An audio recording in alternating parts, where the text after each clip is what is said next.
Hyvää alkuiltaa kaikille. Välillä näköjään täytyy tätä kutsua pariin kertaan, että se herää tätä esitystä, mutta nyt näytti heräävän. Niin Joo, eli tosiaan Pasi Paloluoma ja miksi puhun tästä aiheesta, niin ollut 2005 vuodesta saakka palontutkinnassa mukana ja vetänyt täällä Varsinais-Suomessa meidän palontutkintaryhmää.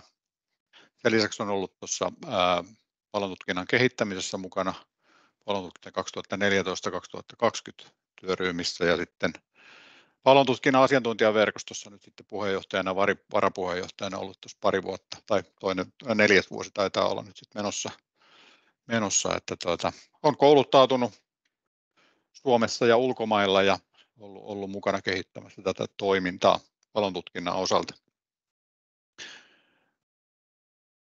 Ehkä se riittää siitä ja mennään itse pihviin. Tänään aiheena tosiaan rakennuspalon tutkinta ja tarkoitus ei ole teistä kenestäkään leipoa palontutkijaa, vaan tässä lähestymiskulma on tämän rakennuspalon sammutusjulkaisun niin kuin tavallaan jälkimainingit, eli miten sitten siinä rakennuspalon sammutuksen yhteydessä voidaan tätä palon tutkintaa jo tukea ja mitä kaikkia asioita tulee ottaa huomioon. Eli asetetaan muutamia tavoitteita. Tämän luennon jälkeen osaisit ainakin kiinnittää huomiota semmoisiin palontutkinnallisiin asioihin rakennuspalopaikoilla, kuten sitten palon vaihe, palon laajuus, sijaintivoimakkuus sekä palosta purkautuvan savun ja liekin väri tai pyörteisyys, yleensäkin kaikki siihen paloon liittyvät ominaisuudet. Avoimet aukot, paikallaolijat tai sitten tämmöiset epätavanomaiset huomiota herättävät olosuhteet. Osaat myöskin dokumentoida tilannetta eri välinein ja tänä päivänä sen ruutuvihon ja kynän lisäksi meillä on valtava massa erilaisia digitaalisia tallennusvälineitä kaikissa eri muodoissaan ja kulkee mukavasti tuolla taskussakin parhaimmillaan. Niin tänä päivänä niin kuin tämän tilanteen dokumentointi on niin helppoa, että täytyy oikeastaan olla jo hyvä tekosyy sille, että dokumentointia ei voisi tehdä. Mutta kuitenkin tiedän, että teillä siellä pelastuslaitoksissa on erilaisia käytäntöjä ja korostan nyt tässä kohtaa, että yhtä lailla kun tiedustelu on tärkeää sen pelastustoiminnan johtamisen kannalta ja pelastustoiminnan ylipäänsä kulun suuntaamisen kannalta, niin myöskin dokumentointi on tärkeä kaikissa sen muodoissa. Mutta se, että miten siellä hallitaan sitä dokumentoitua tietoa, eli esimerkiksi kuvamateriaalia siellä teidän pelastuslaitoksissa, niin siihen en tänään lähde ottamaan sen enempää kantaa, mutta kuin oma mielipiteeni on se, että mahdollisimman paljon pitäisi sitä materiaalia tuottaa ja sitä pitäisi sitten hyvin niin kuin hallita sitä tietoa. Että ongelma on tietysti se, että monesti lähdetään asenteella, että kun ei tehdä mitään, niin ei tehdä virheitä, mutta se on näin niin kuin tutkinnan näkökulmasta ainakin minun mielestäni hyvin väärä tapa lähestyä asiaa. Eli pyritään dokumentoimaan kunnolla ja sitten hallita sen tiedon oikea käyttö. Palontutkinnasta pelastustoimessahan on säädetty, tämä on tämä kuivin kalvo, voisiko näin sanoa tässä esityksessä, ja tosiaan löytyy 41 pykälä nykyisestä pelastuslaista, ja siellä käytännössä kuitenkin otetaan kantaa sillä, että kaikki palot pitäisi tutkia tai tulee tutkia. Prosentti on, kun ajatellaan, että tutkinta on tällä hetkellä kolmitasoista Suomessa, se on näin linjattu ja siellä ykköstaso on tuo 95%, itse asiassa yli 95% viime tiedon mukaan, joka tarkoittaa sitä pelastustoiminnan johtajan arviota tulipalon syttymissyystä. Eli sinne ei sukelleta kovin syvään tämmöiseen niin kuin tavallaan palon syyn selvittämiseen esimerkiksi, vaan se perustuu siihen keikalta saatuun tietoon, ammattikokemukseen, osaamiseen ja niin poispäin se arvio tulipalon syttymissyystä, mutta se ei ihan ole kuitenkaan vaan siinä. No sitten on se kakkostaso, jossa yleensä on jonkunnäköinen palontutkintaryhmä siellä pelastuslaitoksissa, jotka sitten ovat saaneet erityistä koulutusta siihen tutkintaan ja se muodostaa sen kakkostason ja noin vajaan 5%, ehkä 4% tänä päivänä on se oikea määrä. Sittenhän siellä on toki vielä taso 3, joka on hyvin harvinainen. Niitä ei vuosittainkaan ole kovin montaa Suomessa, mutta ehkä äärimmillään se on sitten ministeriön asettaman tutkintalautakunnan perustaminen tai sitten joku muu tämmöinen vaativampi yhteisviranomaistutkintatehtävä. Mutta kuitenkin on tosiaan hyvä huomioida se, että kun tuo iso massa muodostaa tämän niin sanotun ison datan, eli käytännössä niistä ykköstason tutkinnosta tulee se iso data, mitä sitten käytetään monesti niin kuin esimerkiksi pelastustoiminnan kehittämisessä tai onnettomuuksien ehkäisyssä tai vahinkojen rajoittamisessakin jopa jossain määrin, niin tulee huomioida, että se edellyttää myöskin tietynlaista niin kuin tasoa tai sillä asettaa vaatimuksia sille, että oikeasti ne selosteet ja kaikki se tieto, mitä tuotetaan, tulee olla niin kuin laadukasta. Ja se tulisi kaikkien aina sitten ymmärtää.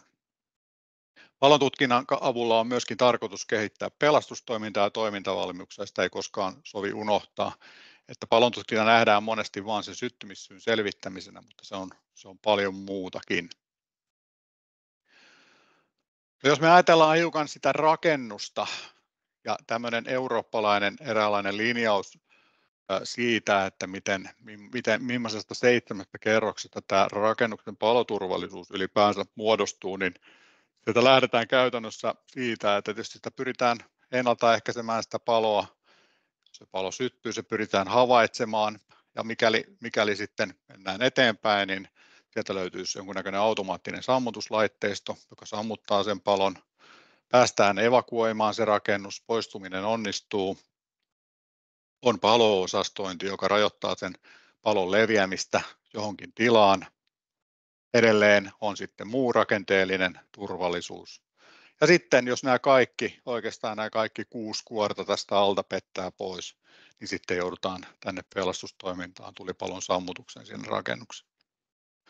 Ja oikeastaan näitä kaikkia 7 kohtaa parhaimmillaan selvitetään sitten tulipalon tutkinnassa eri tasoilla, eri toimijoilla.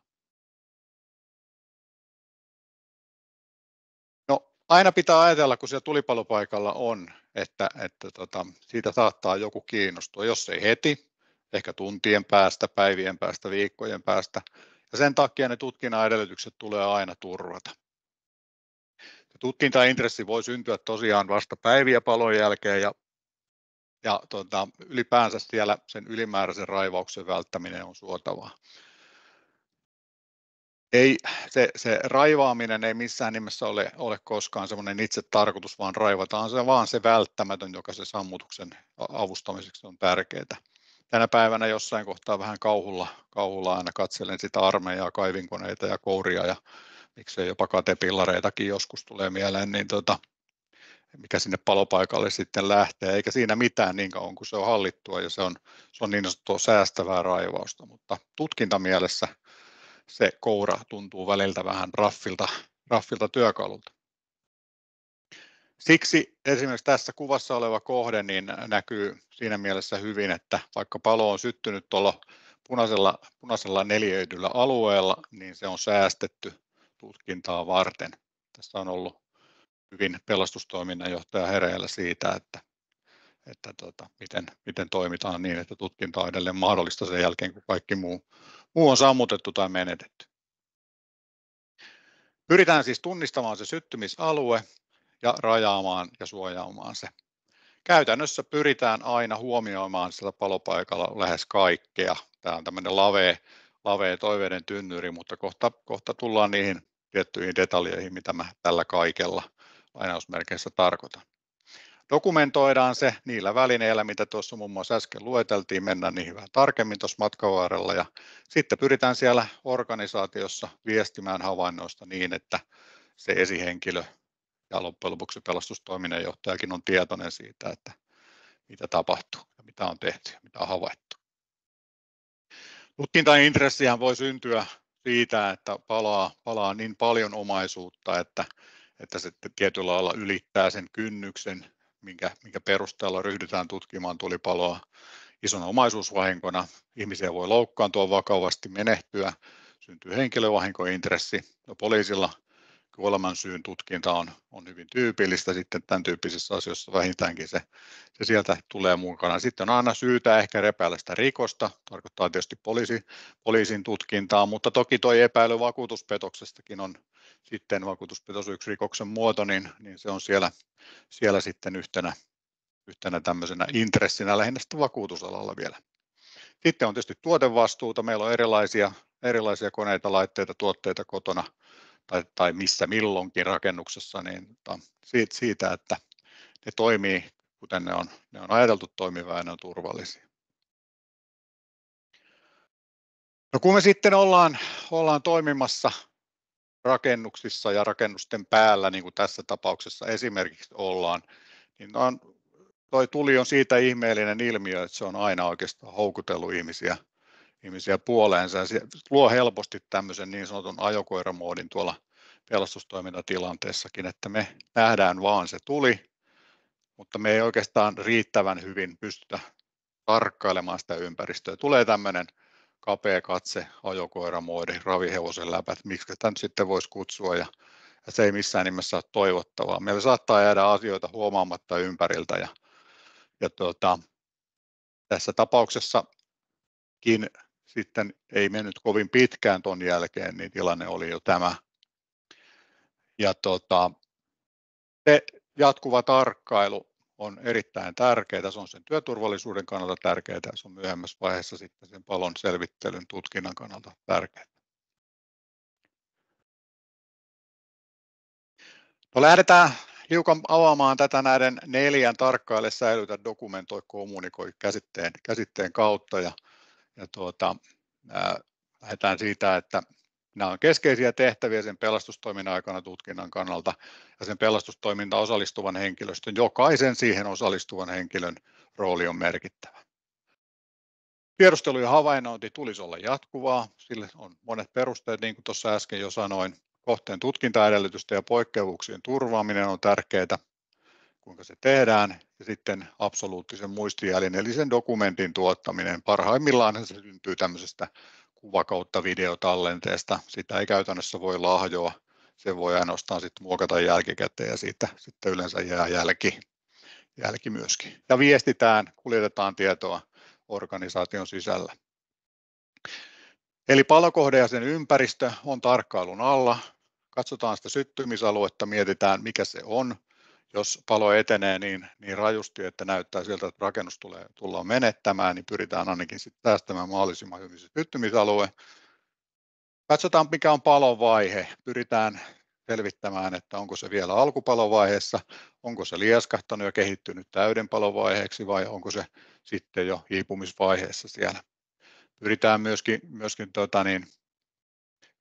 kaikissa sen tai lukemaan sitä paloa ylipäänsä, että miten se etenee ja leviää, miten se sammutusvaikutus kohdistuu, miten se puree siihen paloon ja yhtä lailla sään vaikutus. Tuuli voi joskus olla hyvin merkittävä vaikuttaja esimerkiksi sen palon kehittymiseen tulipalossa. No, millaisia ihmisiä siellä on paikan päällä, mitä ne ihmiset tekee siellä ja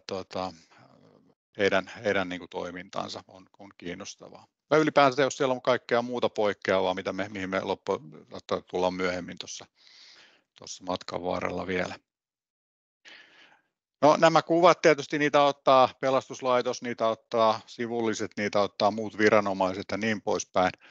Ja näillä on tosi suuri merkitys monesti näiden palojen selvittelemisessä. Tässä nähdään vanhaa kuvaa jo ajan takaa, mutta siinäkin sivullisen ottama kuva sen jälkeen, kun täällä oli ovet avattu, niin nähdään, että minuutissa ja 40 sekunnissa palo saa ihan uutta voimaa siitä, kun siellä sitten on aukkoja auki ja sitä ventiloidaan tavallaan sitä pientä paloa vähän suuremmaksi.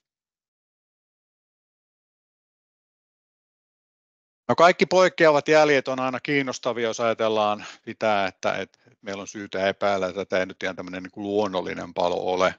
Ja täytyy aina muistaa se, että se mitä me jätetään taaksemme, niin se voi, tai mitä me voidaan niin kuin huolimattomuudella aiheuttaa, me voidaan tärvellä todisteita ja siitä pitää kuitenkin aina huolehtia, että näin ei tehdä.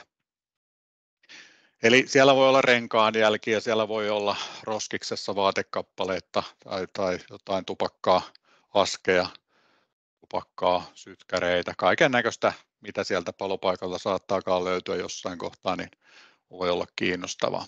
Vältetään siis turhaa raivaamista, eli tuommoinen raivaaminen, sotkeminen, tavaroiden rikkominen tai siirtely sekä poiskantaminen haittaa sitä tutkintaa. Pahimmillaan sitä tuhoaa sitä todistusaineistoa sieltä. Tässä keltaisella rinkuloidussa kuvassa nähdään case-vuosien takaa myös kerrostalohuoneisto, jossa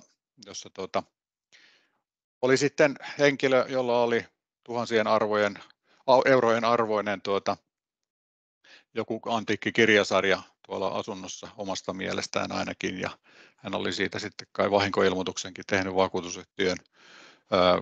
Kyseessä oli tämmöinen, siinä oli pari sohvaa tuossa seinän vieressä ja tämmöinen tupakkapalo, siinä oli tupakoitu sitten tuolla olohuonetilassa ja sieltä se näytti lähteneen sitten, ja henkilö itse, joka tässä tämän hakemuksen tai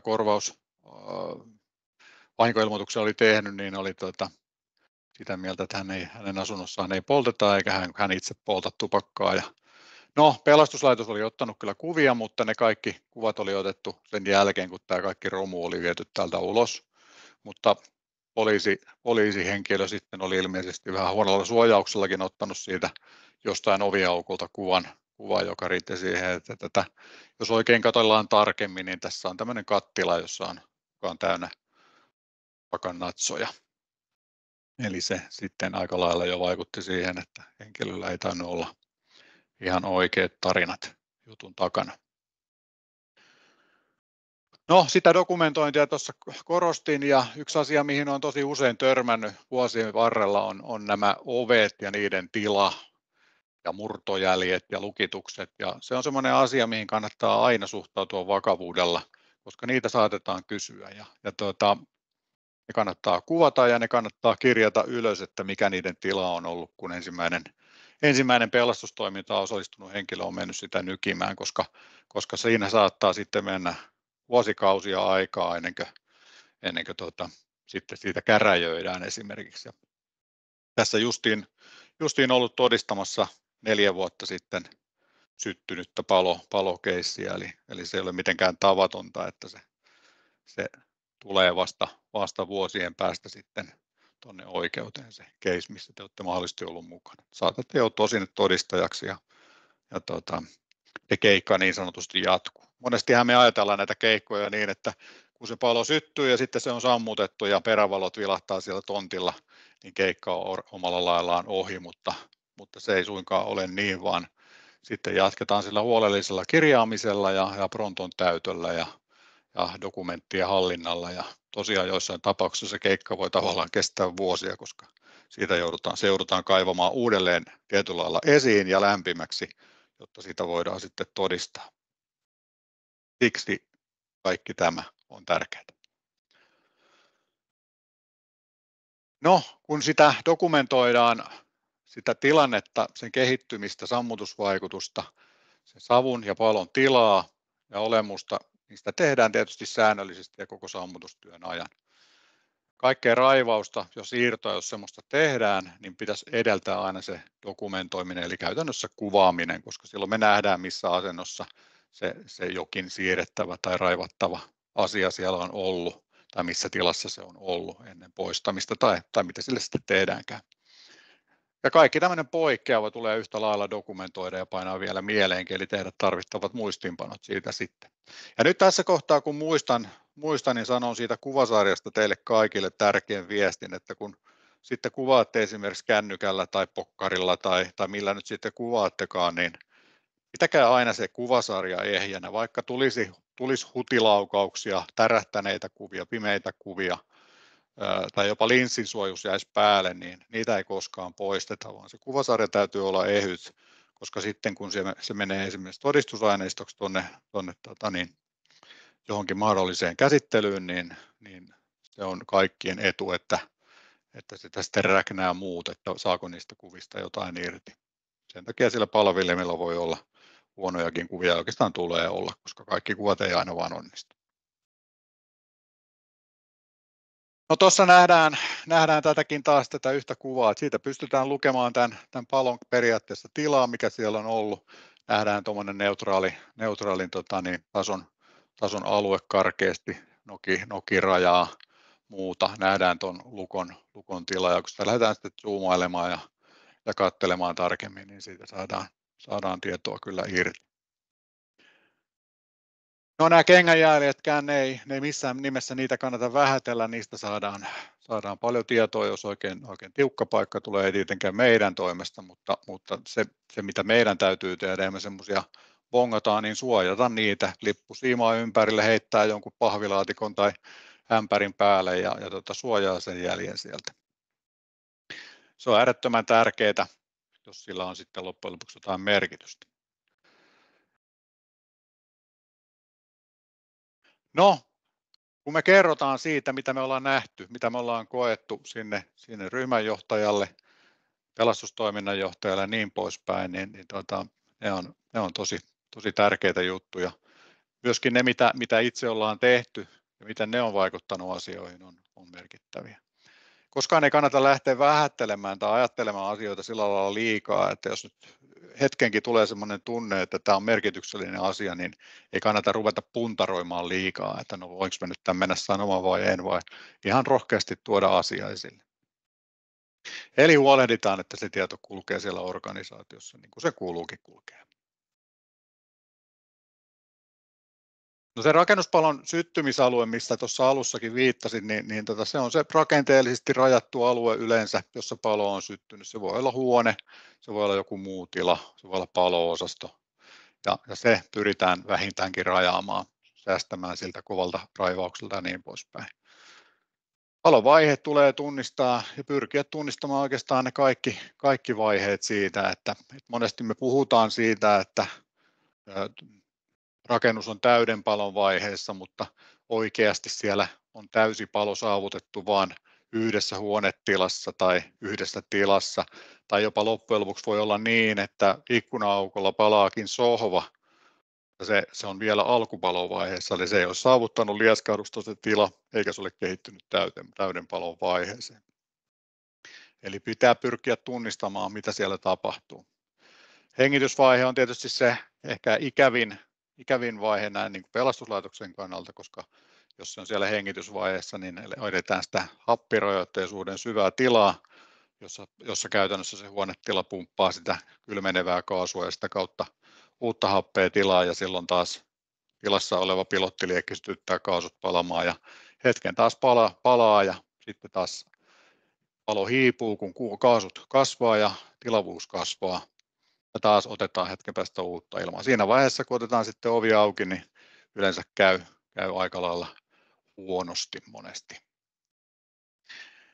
No savun väri, liekin väri, massa ja molempien liike ja pyörteisyys sekä voimakkuus on sitten tärkeitä indikaattoreita. Ja ne kertoo, etenkin siinä palon alkuvaiheessa, niistä voidaan saada jotain tietoa. Sekin on taas asia, jota kuvaamalla pystyy ikuistamaan ja saamaan sen muistijäljen, jota ei taatusti enää muista sitten paloasemalla. No niin kuin me kaikki tiedetään, niin se palopaikka on semmoinen magneetti ja ne liekit, mitkä tuossa jo totesinkin, että ne on ihmeellisen houkuttelevia saamaan aikaan sitä tuijotusta ja ihmiset kerääntyy sinne palopaikalle. Ne on merkittävä informaation lähde. Siellä on silminnäkijöitä, ne on nähnyt jotain, ne ei välttämättä uskalla tai osaa tulla puhumaan niistä jutuista. Siellä voi olla loukkaantuneita, siellä voi olla uteliaita ihmisiä, mutta siellä voi olla myöskin palon aiheuttaja tai jopa palon aiheuttajat. Naapurit yleensä tulee katsomaan, mitä siellä naapurustossa tapahtuu. He tietää vähän talon meiningistä sitten muutenkin. Sitten on tämmöisiä muita osallisia jostain syystä sinne osalliseksi joutuneita tai esimerkiksi kylässä olleita. Muita paikallaolijoita voi olla. Ja sitten on semmoisia, jotka sitten pyrkii sieltä jo poispäin.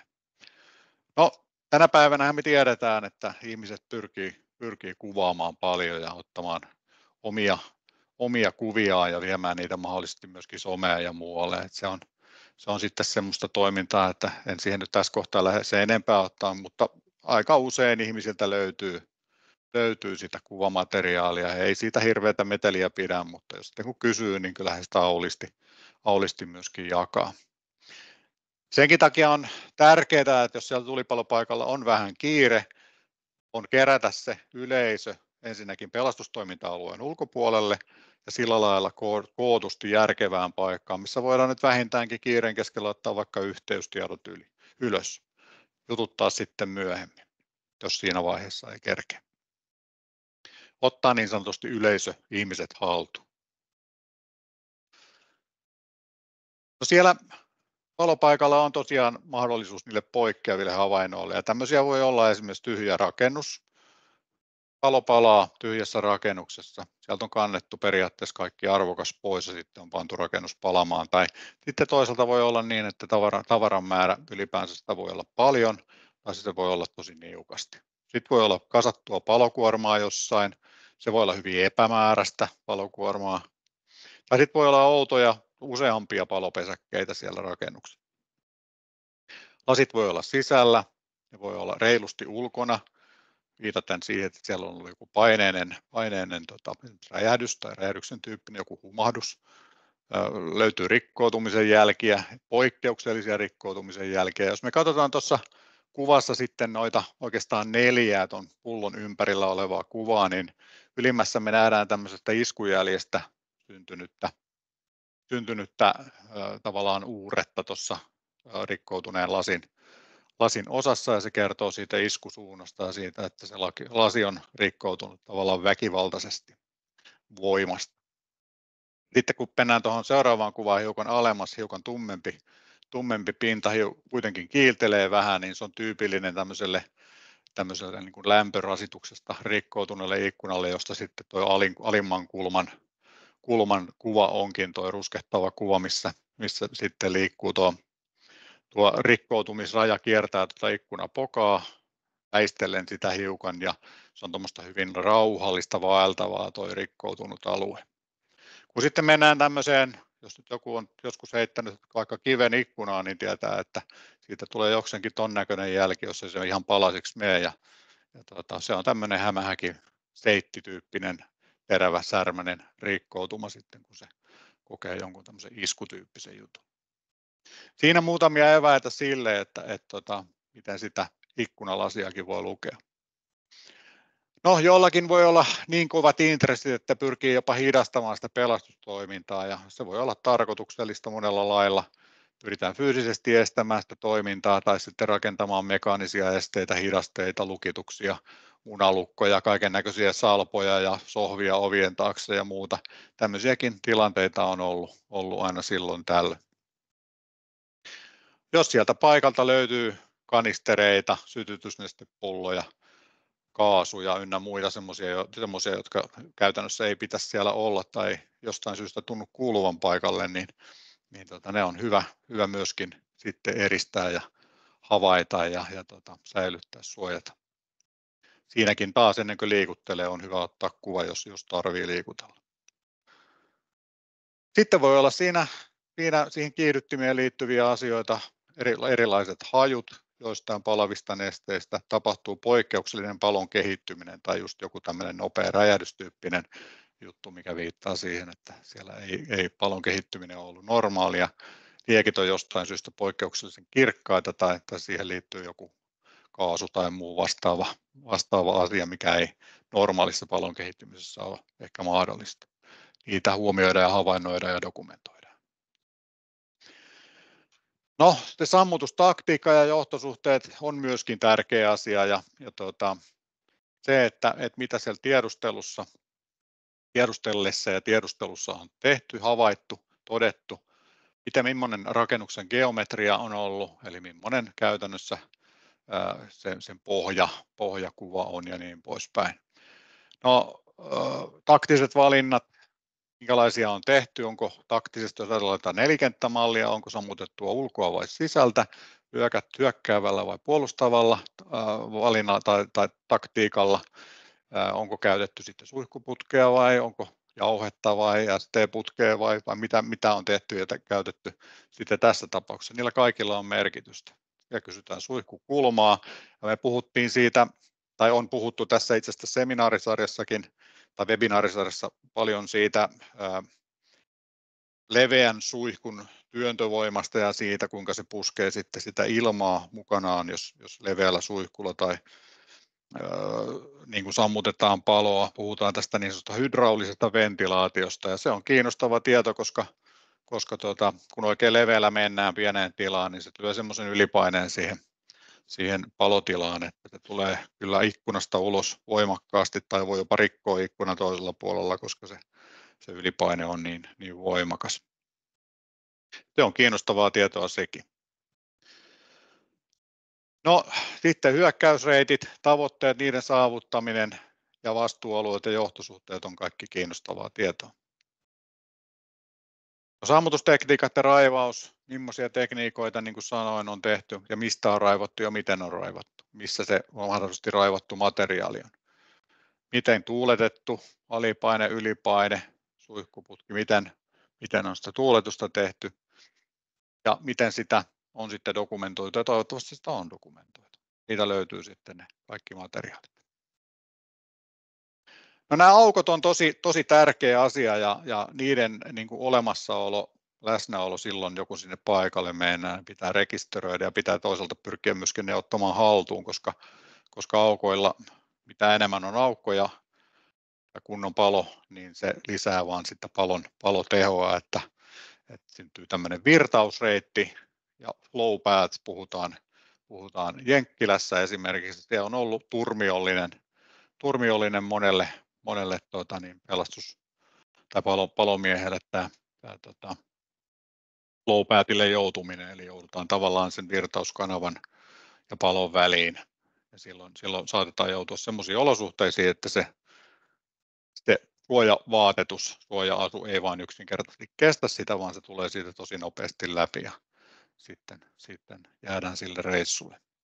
Olosuhteet voi muuttua tosi nopeasti ja kuten taisin tuossa nelikenttä-webinaarissa puhua siitä, että tämmöinen ikkunoiden ja isojen ikkunapintojen nopea rikkoutuminen voi johtua tosi dramaattisiin olosuhdemuutoksiin ja hollantilaiset on tainnut laskea sen niin, että siellä jokainen rikkoutuva ikkunaneliö esimerkiksi tietyn tyyppisessä palossa kasvattaa sitä, oliko se nyt sitten 1,5 megawattia sitä paloa joka kerta, eli ollaan melkoisissa tehoissa hyvin äkkiä. Niistä aukoista tulee olla käsitys, eikä niitä missään nimessä kannata harkitsemattomasti mennä avaamaan, ei ovia, ei ikkunoita. Eli vaikka tuo pelastustoiminnanjohtaja vastaa pelastustoiminnasta, niin tulee kuitenkin jokaisen siellä palopaikalla toimivan edesauttaa sitä tutkintaa, sillä että hoitaa sen oman leiviskänsä niin kuin asianmukaisesti, niin sitten sillekin on edellytykset. Jää se sitten sinne ykköstasolle tai mille tasolle tahansa tai kenen tekemäksi tahansa. Ja niin kuin aiemmin tuossa sanoin, lukitukset ja murtojäljet, ne tulee huomioida, kuvata ja painaa mieleen. Ja vaikkei niitä murtojälkiä olisikaan, niin se oven tila on tosi tärkeä. Olen siitä joskus ollut parissakin oikeusasteessa keskustelemassa tai todistamassa siitä, että mikä sen oven tila nyt sitten olikaan. No, kohteen tutkintaedellytysten säilyttäminen, niin tämä toistuu tämä sama asia, mutta sitä ei ole koskaan liikaa toistaa, koska meillä on ollut monesti tapana aika voimakkaastikin raivata ja kuljettaa käsityökaluja. Lisäksi nyt sitten on saatu pyörien päälle näitä erilaisia raivausvälineitä ja ollaan niiden kanssa huolellisia. Ei niitä palomattomia rakenteita kannata rikkoa ja raivata, eikä ikkunoihin tule siinä mielessä kajota, että jos ei ole ihan pakko, siitä tulee vaikka työturvallisuusriski, niin silloin on toinen asia. Käytetään sitä lämpökameraa apuna siinä tutkintaedellytysten säilyttämisessä ja tunnetaan myöskin se lämpökamera. Että se lämpökamera tuntuu olevan hiukan semmoinen niin kuin ihan hyvä renki tuossa, mutta ei oikein isännäksi pääse, että siellä on yleensä hyvät tallennusedellytykset, ihan kaikissa niitä ei ole, tai ominaisuudet, ja tuntuu, että se tallennekin vielä sinne saadaan, mutta sen tallenteen hyödyntäminen, sen tallenteen saaminen sieltä ulos, niin sitten ollaan niin kuin pikkusen tenkkapootilassa. Ja Ja lämpökameraa voi käyttää jopa siinä vaiheessa, kun autosta hyppää ulos ja näkee sen palavan rakennuksen, niin ensimmäiset lämpökamerakuvat voi ottaa jo siinä. Ei tarvitse välttämättä tai ei ole niin kuin tarkoituksenmukaista se, että sitä käytetään vain siellä savusukelluksessa, vaan sillä on se hyvä muisti, se muuttumaton muistijälki siellä valmiina ja odottamaan sitä tallennuksen alkamista. Polttomoottorikäyttöistä työkaluista on hyvä muistaa, että sisätiloissa, jos käytätte esimerkiksi konesahaa, niin se kyllä sitten voi antaa sinne vähän jäämiä ja sinänsä vaikeuttaa, hankaloittaa sitä tutkintaa, jos siellä lähdetään niin kuin epäilemään esimerkiksi palavien nesteiden käyttöä, niin sieltä voi tulla positiivinen jälki myöskin niistä, ja sen takia on hyvä painaa mieleen, missä tilassa on esimerkiksi moottorisahaa käytetty, jos se on ollut polttomoottorikäyttöinen. No vaahtoneste on vähän samanlainen, ne ihan vaahtonesteet kanssa elää murrosta ja tietyt ympäristösäädökset rajoittaa niiden ehkä tietynlaista kehittymistä, mutta etenkin kun on ollut tuo MTBE eli moottoribensiinin lisäaine muun muassa, niin siellä on ollut ainakin jossain välissä sitä etanolia mukana siinä vaahtonesteessä ja siellä edelleen todennäköisesti on semmoisia vaahtonesteitä, että tämä pitää huomioida ja missä vaahdolla sitten sammutetaan, niin tulee myöskin painaa mieleen. Kun se alue eristetään, se eristetään tietysti ensisijaisesti heti pelastustoiminta-alueeksi, mutta myöskin tutkinnan kannalta sen eristäminen on merkittävää ja se voi parantaa sen kohteen tutkintaedellytyksiä. No niin, katsotaan vähän dokumentointia ja tosiaan se aikaleima siitä tilanteesta muodostuu, se muuttumaton muistijälki. Muistetaan laittaa sen kameran asetuksen kohdilleen ja tuossa Joelin kanssa juteltiin tämän päivän ensimmäisen veron jälkeen tästä, että se ilmeisesti on se GPS yksi semmoinen, mikä antaa siihen aika absoluuttisen kellonajan ja kalenterimerkinnän siihen tietoon, että jos on kepsi-ominaisuus siinä tallennusvälineessä, niin sitä kannattaa käyttää ainakin näissä meidän hommissa. Toki se syö ehkä akkua sitten vähän enemmän, mutta kuitenkin sillä lailla saadaan helpotettua sitä kello- ja kalenteritoimintoa siellä. Jos resurssi on pieni, niin tiedustelun yhteydessä voidaan suorittaa helposti rakennuspalon dokumentoimista, mutta yleensä se kannattaa yhdistää siihen muuhun toimintaan. Se on osa sitä ja se tukee sitä pelastustoiminnan johtamista myöskin matkan varrella. Se tulee olla suunniteltua, jatkuvaa ja tehdä asianmukaisilla välineillä. Käyttää niitä kaikkia välineitä tehokkaasti, mitä siellä on mukana. Eli käytännössä, jos tilanne on se, että meillä on ajoneuvo kautta kojelautakamera, niin tämä on tavallaan tilanne, mistä ei ole hyvä olla, tai siitä ei ole mitään hyötyä, että kuvataan sitä vastapäätä olevan ajoneuvon nokkaa. Tälle olisi ehdottomasti jotain muutakin käyttöä, kun sitten taas digikamera on tässä kohtaa käytetty hyvin ja hienosti, ollaan saatu erinomainen kuva aikaiseksi, ja vaikka on vähän kaukaakin, niin nähdään niin kuin kuvalaadusta, että se on niin sanottu hyvä kuva. No sitten siviilit, niin kuin sanottu, niin ottaa paljon kuvia ja niiden avulla monesti, etenkin isommissa paloissa, niitä kun saadaan haltuun, niin pystytään yhdistämään sitten tämän onnettomuuden aikajanaa ja pelastustoiminnan kulkua ja saadaan semmoinen kokonaisvaltainen käsitys siitä, että mitä siellä sitten on tapahtunut. Aika hyvin ne niitä tosiaan jakaa, niin kuin sanottu, kun niitä saadaan pyydettyä. No sitten on erilaisia lämpökameroita, kaikki ei ole niitä savusukelluslämpökameroita, ja tässä muun muassa tuosta samasta palosta, mistä näitä kuvia nyt sitten on, niin on yksi, ja tiedän, että ainakin FLIRin E5 on muistaakseni semmoinen kamera, joka tekee tämmöisen tuplatallenteen, eli käytännössä ottaa 2 kuvaa yhtä aikaa, josta toinen on tämmöinen perinteinen digistill-kuva ja toinen on sitten lämpökamerakuva. Ja jos me katsotaan tätä kuvaa, niin me nähdään aika hyvin se, että mitä nähdään vasemmalla, niin ei oikeastaan nähdä mitään kuin savua ja vettä suihkuputkesta ja muutama ukko, mutta oikealla nähdään sitten tuon lastauslaiturin tai purkauslaiturin katoksen tilaa vähän tarkemmin.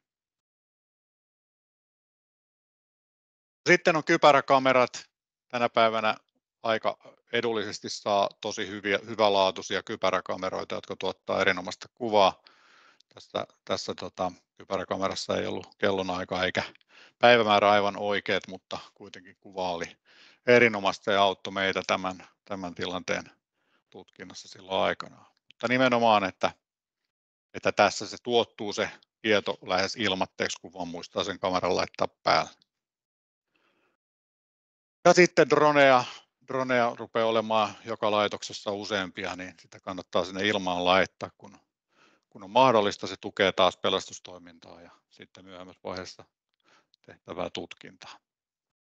Eli tiedustellaan aktiivisesti, tehdään sitä 360-tiedustelua, kierretään kohde vähintäänkin vaakatasossa ympäri, ja jos saadaan sinne ilmaa jotain, niin pystytään tekemään vielä ilmasuunnastakin sitä aktiivista laajaa tiedustelua. Kuvataan samalla, räpsitään tallenteita. Niitä ei tänä päivänä tarvitse enää viedä tuonne valokuvaamoon kehitettäväksi niitä kuvia, niin se on kohtuullisen kustannustehokasta jopa.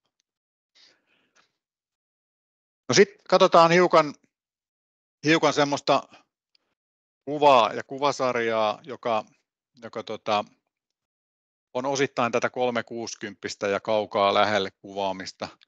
Jos me lähdetään katsomaan tässä poliisin ottamaa kuvaa kauan sitten palaneesta kohteesta, en lähde sen tarkemmista kertomaan, mutta ensimmäinen kuva otettiin tällä lailla hyvissä ajoin, nähdään, että se palo on tuolla ylhäällä, mutta sitten kun siinä liikuttiin ympäri, käveltiin ja lähestyttiin sitä kohdetta, tehtiin kierros, niin nähtiin sitten, että täällä se viimeisessä kuvassa se on sitten jo valahtanut se palaminen tänne alas. Ja jos meillä olisi pelkästään tämä kuva hallussa, niin se laajentaisi aika paljon sitä tutkinta niin kuin tavallaan tarvetta tuohon kohteeseen. Eli pystytään jo rajaamaan noiden kuvien perusteella sitä, että mihin se tutkinta kannattaa kohdistaa. No löysin tämmöisen pienen kuvasarjan myöskin, tai YouTubesta löytyy tämmöinen Firefighter Training Solutions video, täällä on vissiin 5 videoa, missä tehdään ja tuotaan tätä, tai pystyy tekemään tämmöisiä tiedusteluharjoitteita, ja tässä otin ihan tähän tilaisuuteen niin muutaman kuvan sen takia, että tässä aika hyvin ilmenee muutamia asioita. Ja tuossa nähdään tuommoinen lähestymiskuva ensimmäiset havainnot siitä, että mitä siellä nyt näkyy, ja suurensin sitten kuvaa vähän tuohon oikealle. Pystytään näkemään, että savua sieltä tulee jostain päin. Mutta sitten kun lähdetään tekemään sitä 360-tiedustelua, eli minimissään pyrittäisiin siihen esimerkiksi still-kuvien ottoa, että jokaisesta kulmasta otetaan ne 2 sivua aina talteen. Ja tässä kun katsotaan, niin on tosiaan vielä sitä etupihan puolelta, ja sitten lähdetään vasemmalla kädeltä kiertämään sitä rakennusta. Saadaan tuo pääty haltuun, sitten saadaan pääty ja takaseinä, saadaan takaseinä, sitten saadaan edelleen takaseinä ja toinen pääty, ja sitten saadaan toinen pääty ja etupuoli haltuun. Siitä voitte ihan pienen hetken vielä katsoa noita kuvia, koska nythän me kaikki jo muistetaan noiden kuvien perusteella. Ja nyt kun mä kysyn kysymyksen, että näkyykö siellä takapihan puoleisissa kaikissa yläkerran ikkunoissa liekkejä, tästä ei tule mitään pollia eikä mitään muutakaan, mutta etenkin te, jotka olette siellä isommassa porukassa, niin voitte vaihtaa nopeasti muutaman sanan siitä, että mitä olitte mieltä.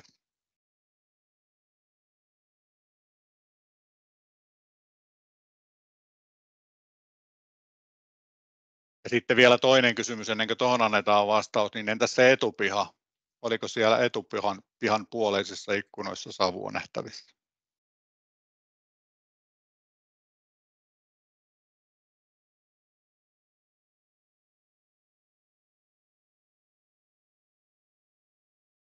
Ja nyt kun oikeat vastaukset on varmaan jokainen saanut kohdalleen, niin me epäilen, että olitte kovin yksimielisiä niistä asioista, mutta se, että kun meillä on se kuva, olennaista tässä ei ole nyt se vastaus, vaan se, että meillä on otettu se kuva, joka vastaa siihen kysymykseen absoluuttisesti. Takapihan yläkerran ikkunoista vasemmanpuoleisessa ei ollut liekkejä, 2 muussa oli, ja etupihan ylimmässä ikkunassa oli sitten sitä savua. Tämä on äärettömän tärkeä tämä kuvatallenteen otto, justiin tämän takia. Jos me ajatellaan hiukan käänteisesti, tämä ensimmäinen kuva on aika hirveä, tämä on skannattua kuvaa B5-lehdestä. edestä, mutta me nähdään joskus kuvat on tämmöisiä, ne voi olla niitä tärähtäneitä kuvia tai jotain muita häiriintyneitä kuvia, niin tästä nähdään, että joskus tämmöinenkin kuva voi olla edessä, mutta me mennään nyt tavallaan sieltä, että me mennään sieltä pahimmasta palosta sinne terveeseen päähän ja me nähdään, että jos tämä olisi sitten se meidän kuva, mikä meillä on käytössä, niin ei tämäkään nyt kauhean kiva olisi tästä savottaa aloittaa miettimään. Mutta sitten kun me saadaan hiukan aikaisemmalta vaiheelta kuvia, niin jo alkaa selkeästi kaventua tämä tilanne ja edelleen kun ollaan aikaisin kohteessa, otetaan se kuva, niin mahdollisuudet paranee entisestään. Ja loppujen lopuksi me päädytään tässä kuvasarjassa siihen, että tuolla on hyvinkin pieni alkupalo ollut tuolla terassin ikkunan alla, mistä se palo sitten on syttynyt. Kuva kertoo monesti enemmän kuin 1000 sanaa. Me nähdään tässä kuvassa jotain outoa ja ihmeellistä ehkä. Kyseessä on kattopalo-case, jossa oli tehty tulitöitä ja toimittaja on ottanut tämän kuvan hyvällä kameralla ja saanut tästä taltioitua tuommoisen kappaleen, joka on siis teräskaasupullon kappale, iso kappale, joka iskeytyy kohtuullisen lähelle toimittajaa viereisen kerrostalon parvekkeeseen kajahtaa voimakkaasti ja vääntäen sen teräskaiteen, mitä näkyy noissakin parvekkeissa, niin aikamoiselle mutkalle. Eli toki tunnistetaan tässä se työturvallisuusriski kaikin puolin. Ollaan aika etäällä kuitenkin tässä kuvattaessa, mutta myöskin se, että tämä kuva on jälleen kerran erinomainen dokumentti. No, meillä on suojavarusteista näitä heijastimia ja monesti siellä sitten ollaan jossain kohtaa. Tässäkin nähdään, että palo ei enää kovin voimakkaasti palaa, että on käytännössä jo melkein kaikki palannut, mitä on mahdollista palaa. Mutta kuitenkin se, että mitä me voidaan tehdä tälle, niin tämäkin voisi olla semmoinen kuva, toi vasemmanpuoleinen kuva, että sinne helposti painetaan delete ja tuli huono kuva, voi. Mutta sitä kuvasta on sitten mahdollisuus esimerkiksi photoshoppaamalla tai jollain muulla työkalulla ottaa enemmän irti. Toki kaikki valo silloin voimistuu ja nuo heijastimet näkyy vielä voimakkaammin, mutta kuitenkin mikään ei ole menetetty siinä mielessä. Hyvä on myöskin muistaa se, että tälläkään kaverilla taitaa hanskat roikkua tuossa koukussa jo, että ei hirveästi ole tällä hetkellä mitään työtä tekemässä, niin voi pyytää sivuun tai sitten itse siirtyä sen verran sivuun, että noita heijastimia ei tarvitse kuvata. Toinen asia, mikä on, niin monesti sen salaman käyttö kannattaa oikeasti miettiä, että käytänkö sitä salamaa vai en, etenkin jos on kunnon liekkipalo, niin sillä salamalla ei tee mitään, itse asiassa saadaan vaan huonompia kuvia, niin huomioida tämmöisiä muutamia yksinkertaisia kameran käyttöön liittyviä juttuja. Tänä päivänä kaikki on jokseenkin ammattikuvaajia, kun kuvataan kameroilla tai kännykkäkameroilla kaikenlaista. Se kommunikointi on tärkeää ja raportoida ja kuvailla, kertoa näkemästä ja kokemasta. Ja se on tärkeää myöskin sitten säilyttää eräällä lailla semmoisena, kun sen itse on kokenut se raportointi, koska jos esimerkiksi pelastusryhmän sisällä käydään kauheasti keskustelua siitä näytöstä ja koetusta ennen kuin sitä tietoa viedään eteenpäin, niin se tieto saattaa lähteä muuttumaan. Ja sen takia jokaisen tulisi kirjata niitä omia juttuja ylös ja pitää kiinni niistä omista jutuista, koska me tiedetään, että tämmöinen ryhmädynamiikka vaikuttaa siihen koettuun ja nähtyyn. Jos 3 muuta on eri mieltä kuin 1, niin hetken päästä ne kaikki 4 on samaa mieltä. Jos olet kuvannut ja tehnyt muistiinpanoja, niin jaa ne tiedot. Ei ne siellä plakkarissa mitään hyödytä. Jos tiedät sen kuvauksen tapahtuneen automaattisesti, niin kerro myöskin siitä. Pyrit tekemään sitä muistilistaa heti alusta pitäen. Jos et pysty, paina asiat sitten ainakin vähintään kunnolla mieleesi. Ja varmista, että sun tieto menee perille saakka. Eli tärkeä muistilista siitä, että onko siellä ollut, kun siellä paikalle tullaan, ne ovet ja ikkunat missä tilassa? Onko ne ollut avoimia, rikkoutuneita, murtojälkiä, muita aukkoja avoina tai puhki palaneena? Onko jostain, tuleeko liekitty rakenteesta läpi? No, ne lukitukset, normaalit, jouduttiinko murtautumaan? Mitä kautta mentiin, operoitiin? Eli rakennuksen sammutustoimintaa suoritettiin ovien kautta, ikkunoiden kautta.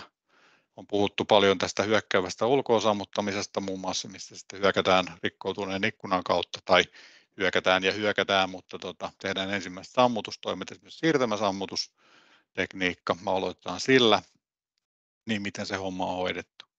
Siitä tulee helposti muun muassa tästä siirtymäsammutustekniikasta, kun käytetään tätä suoraa suihkua, niin tehdään kattoon semmoisia jälkiä, mitkä saattaa jossain kohtaa sitten mietityttää, että mitä jälkiä noin. Sinne palauneen huoneisto sitä kattoa. No sitten käytettiinkö rakennuksen kulkemiseen jotain muita reittejä? Hälyttikö siellä joku tekninen laite, palohälytys tai palovaroitin, murtohälytys, LVIS-hälytys, joku tämmöinen? Mikä se liekkien ja savun tila on siellä rakennuksen eri osissa ja minkälainen sammutusvaikutus vedellä sammuttamisella tai jollain muulla sammutteella saavutettiin? Havaittiinko siellä paikalla jotain poikkeavia hajuja, jotka voisi viitata johonkin kiihdyttimeen esimerkiksi?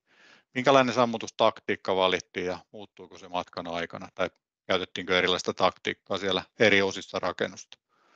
Miten se rakennuksen tiloissa oleva irtaimiston sijaintia muutettiin tai muutettiinko ja minkälaisia raivaustoimia siellä tehtiin? Havaittiinko siellä palopaikalla ihmisiä, ketä siellä havaittiin jopa lyhytaikaisesti? Jos siellä on jotain vielä erityisiä havaintoja niistä ihmisistä, niin ilmoitetaan myöskin niistä. Yhteystiedot talteen. Oliko siellä paikalla jotain erityisiä olosuhteita tai tavaroita? Puhuttiin niistä pelastustoiminnan haittaamisesta tai poikkeavista palokuormista tai tyhjistä tiloista tai jostain muista. Hyvä painaa taas mieleen.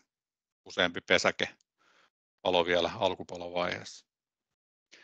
Tai mitä sitten muuta kohteen turvallisuuteen liittyviä erityishavaintoja todettiin palon aikana? Edistettiinkö sitä jotenkin sitä turvallista työskentelyä, milloin ja kenen toimesta? Ja mahdollisesti yhteystiedot siitä, jos siellä sitten on joku ulkopuolinen ollut. Tyypillisesti tämmöinen voi olla vaikka sitten se sähköpäivystäjä, joka tulee katkaisemaan sitten sähköt siitä kohteesta. Ja niin kuin tässäkin kalvossa sitten tuolla alimpana on, niin se sähköjen katkaiseminen tulee aina raportoida, vaikka se riski olisikin poistettu. Eli jos me ajatellaan nyt sitä rakennuspaloa tutkinnan kohteena, niin siellä on edelleen ne työturvallisuusriskit olemassa, vaikka palo olisikin sammunut. Ja tämä on hyvä muistaa ihan ykköstasolla saakka, että se on aina alue, minkä tapahtunutta selvitellään sen porukan tiimoilta, mikä siellä on, mutta sitten mahdollisesti kaikki muutkin selvittelijät. Ja pelastustoiminnan tulee sitä tukea, sitä tutkintaa kaikissa se olomuodoissa. Työturvallisuus on tärkeää. Palo on sammutettu, meillä ei ole enää mihinkään kiire. Hoidetaan se työturvallisuus viimeisen päälle kotiin. Siellä voi olla varsin yllättäviä ilmiöitä, mitä ei ole siinä välttämättä vielä palon sammutusvaiheessa tullut edes vastaan. Siinä muodostuu niitä vaaratekijöitä. Ne on jatkotoiminnan kannalta riskejä, voi olla kaikennäköisiä lätäköitä, muita mihin astuminen johtaakin siihen, että sieltä menee jalka läpi ja tulee pahoja vammoja tai joitain muita leikkaavia pintoja tai putoavia roikkuvia rakenteita, niin kannattaa muistaa siinäkin vaiheessa se, että tietää mitä on tekemässä. Riskejä aina, jotta se on turvallisempaa, niitä pitää pyrkiä sieltä poistamaan, ja jos sinne jotain riskejä jää, esimerkiksi tiedetään, että sinne on tulossa joku tutkimaan, niin raportoidaan niistä riskeistä, mitä sinne sitten jää jäljelle. Eli tiedon kulkeminen on taas tässäkin kohdassa hyvin tärkeää. Se pelastustoiminnan kulku ja arviointi, jos me mietitään, että meidän pitäisi kehittää sitä toimintaa, niin se on ensiarvoisen tärkeää. Ja jos me halutaan ylipäänsä kehittää toimintaa, niin miten me sitä kehitetään, jos emme opita onnettomuuksista, opita siitä, mitä me tehdään, opita siitä ehkä, mitä muut tekee, opitaan siitä, miten asioita on tutkittu ja selvitetty. Vaan sitä kautta pystytään niin kuin ihan oikeasti kehittämään toimintaa. Opitaan. Se tarkoittaa sitä, että se pelastustoiminnan kulku tulee selvittää tapahtumien kulkua ja tulee selvittää sitten sitä, että miten ne tehdyt toimet on mihinkin vaikuttanut. Ja jos on kompetenssia arvioida sitä pelastustoimintaa, niin toki sitäkin tulee tehdä ja se on enemmän kuin vähemmän sallittua. pitää olla kuitenkin objektiivinen tulokulma siihen pelastustoiminnan arviointiin ja tietysti myöskin siellä semmoinen avoin kehittämisen halu siellä laitoksessa esimerkiksi sille, että me halutaan oikeasti oppia näistä jutuista. No, esimerkki siitä, että miten sitä pelastustoimintaa, esimerkiksi sitä kulkua selvitetään puheryhmätallenteiden avulla. Esimerkiksi ja yleensä eniten saadaan tietoa sieltä, saadaan minuuttiaikataululla jokainen henkilö, joka sitten nousee puhumaan. Tässä on näitä vanhoja yksikkötunnuksia vielä, niin älkää antako niiden hämätä, niin saadaan niin kuin hyvin yksityiskohtaisesti olennainen tieto talteen sieltä. Ja sitten litteroidaan sieltä puheryhmätallenteesta, eli kirjoitetaan tällä lailla auki. Tästä samasta keissistä, mitä nyt en tässä sen enempää avaa, niin oli myöskin sitten jouduin tai sain tehdä englannin kielellä tämmöisen tapahtumien kulun, eli mitä siellä sitten niin kuin tapahtui sen pelastustoiminnan kulun ulkopuolella, niin kuin tavallaan sen palon tai onnettomuuden aikajanalla. Ja se näyttää sitten jokseenkin tuolta. Nämä ovat vain tämmöisiä esimerkkejä, mitä siellä miten tätä asiaa sitten selvitellään. Eli käytännössä, niin kuin sanoin, niin sitä toimintaa kun kehitetään, opitaan onnettomuuksista, opitaan siitä omasta tekemisestä, me tuotetaan tietoa tilanteen aikana, me saadaan tietysti, meillä on halu ja tarve tuottaa sitä tietoa, meillä on tietoisuus siitä, me tarvitaan yleensä, se vaatii tämmöisen vähän isomman onnettomuuden, isomman tulipalon, että meille syntyy se selkeä tarve ja halu sille tiedolle. Se pitäisi olla huomattavasti matalamman kynnyksen toimintaa, mutta syntyy kuitenkin tämmöinen tilannekohtainen tiedon tuottamisen tarve. Sitten me voidaan sitä suunnitellusti myöskin tehdä, eli tuottaa esimerkiksi siihen niitä kojelautakameroita ja muuta kameratekniikkaa, joka meillä aina suunnitellusti lähtee käyntiin, kun me tänne keikalle lähdetään. Sitten meillä voi olla myöskin tämmöisiä ulkopuolisia tiedontuotteita, ne voi olla niitä sivullisia, ne voi olla joku toinen viranomainen tai joku kameratallenne tai automatisoitu kamerajärjestelmä, valvontakamera tai jotain muuta. Ne on sitten näitä sattumanvaraisia tiedontuottotapoja. Se syntyy kuitenkin hirveän määrä dataa, erilaista leikopalikkaa erilaisissa muodoissa, eri väreissä, ja me ruvetaan sitä sitten palontutkinnassa tietysti enemmän tai vähemmän taas riippuen tasosta ja riippuen vahingosta, niin sitten lajittelemaan ja järjestelemään ja jossain kohtaa jopa esittämään ja saadaan se faktapohja sieltä haltuun. Siellä on paljon tietoa, sellaista tietoa osa, mikä ei ole relevanttia, mikä voidaan käytännössä jopa hylätä, mutta kuitenkin pääasiassa sitä tietoa on paljon olemassa. Ja tämä on nyt taas kerran sitä dokumentointia, eli kun paljon dokumentoidaan, niin saadaan sitä tietoa ja voidaan sitä oikeasti sitten arvioida, että mikä kuuluu mihinkäkin kasaan ja onko joku kasa tärkeämpi kuin joku toinen kasa. Ja kun me päästään sitten siihen oman toiminnan objektiiviseen selvitykseen, analysointiin ja kehittämiseen, niin me pystytään luomaan siitä palosta jonkunlainen tarina, faktaan perustuva tarina, jonka kautta me voidaan sitten oppia ja kehittää sitä omaa toimintaa. Ja tämä on yksi palontutkinnan keskeinen tavoite ja tarkoitus kaiken sen syttymissyyn ja juurisyyn ja muun ympärillä. Tässä tämän iltainen esitys sitten palontutkinnasta. Eipä muuta kuin kiitoksia paljon.